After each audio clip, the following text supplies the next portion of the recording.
안녕하세요. 홍프로 스포츠입니다. 적중하신 가족방분들 모두 축하드립니다. 홍프로 가족방에서 모든 경기, 언오버 및 핸디캡, 최종 조합 공유해드리고 있습니다. 적중률 높은 홍프로 가족방은 고정 댓글에 있는 링크로 문의해 주시기 바랍니다. 6월 16일 국내 축구 6경기 분석 시작하겠습니다. 첫 번째로 전북현대 대 인천 유나이티드 경기 알아보겠습니다. 먼저 전북은 김두현 감독 체제에서는 페트레스쿠 감독 시절보다 경기력은 나아진 모습이다. 하지만 여전히 해결사가 부족해서 김두현 감독도 2경기 1득점으로 2연패를 당하는 것을 막지 못하고 있다. 특히 전북이 막판에 약한 점은 상당히 위닝 멘탈리티가 떨어졌다는 점을 보여주는 부분이다. 울산전에서도 전반적으로 질식 수비로 울산의 공세를 잘 막아냈지만 결국 90분 이후에 골을 허용하며 패했다. 박원재 대행 시절에도 이 문제는 지적되었던 부분이기도 하다. 이어서 인천은 해결사의 다양성이 부족한 모습이다.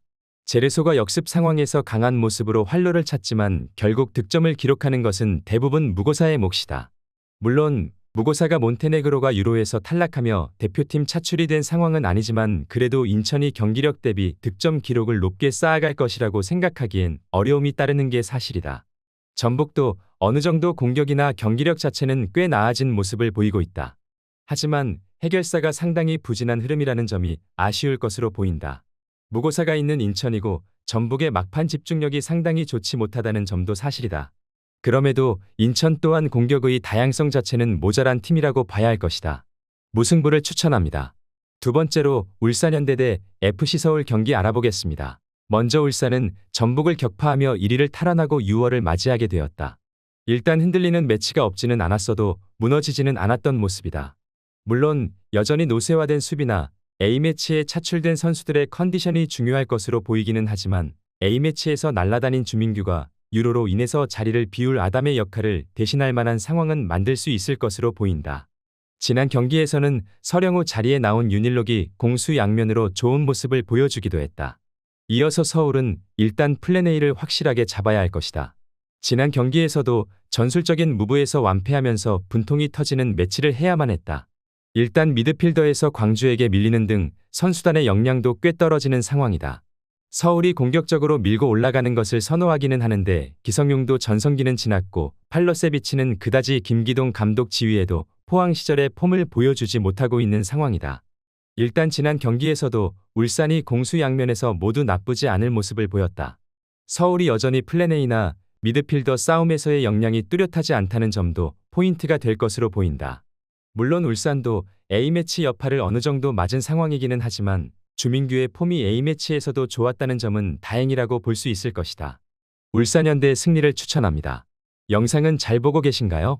핸디, 언오버 및 최종 조합 공유받아 보실 수 있는 가족방 입장 방법 알려드리겠습니다. 첫 번째로 영상 하단에 댓글을 클릭해 주세요. 두 번째로 댓글에 링크를 클릭해 주세요. 마지막으로 채팅 참여하기 후 메시지 주시고 답장 기다려 주시면 됩니다. 나가기 하시면 가족방 입장 시켜드릴 수 없습니다. 언제든 편하게 문의 주시기 바랍니다.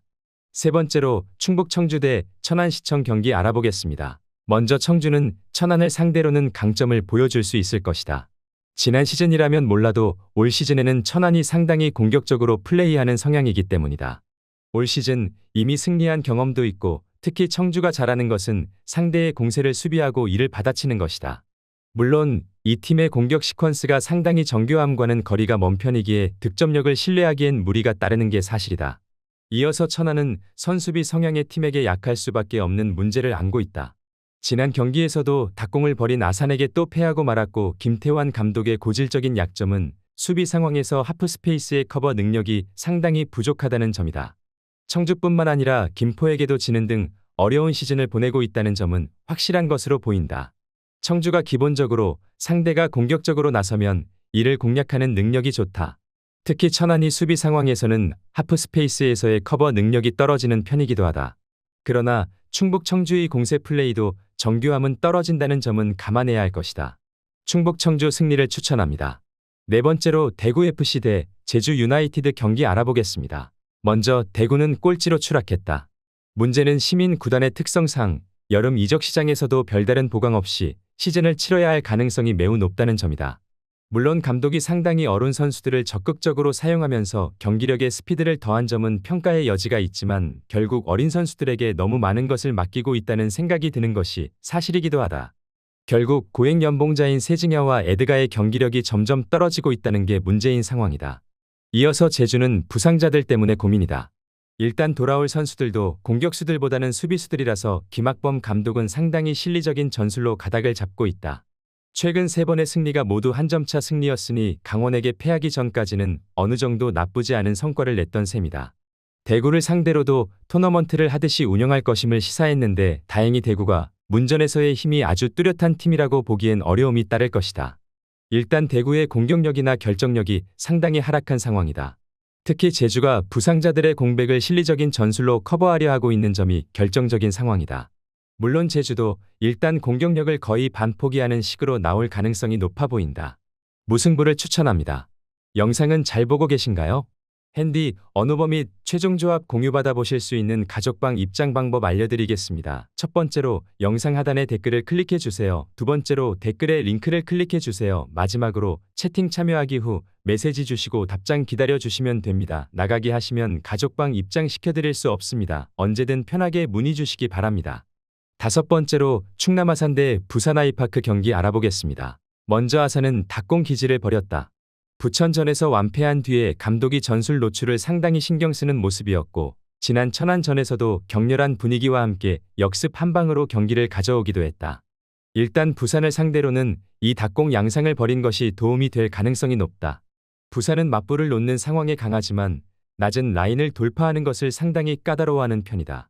이어서 부산은 상당히 원정에서 강한 모습을 보인다. 박진섭 감독은 원정에서는 상대가 더 달려드는 양상이 짙어 부산이 더 플레이하기가 쉽다고 판단하는 모양이다.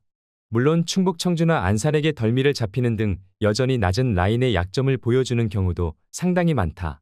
현재 박진섭 감독이 공격진 보강을 요구했다는 소식도 있는데 별다른 소식이 없는 이상 부산의 공격진 뎁스가 완벽할 것으로 보이진 않는 상황이다. 일단 아산도 닭공 양상을 벌였다는 소식이 있는 상황이다.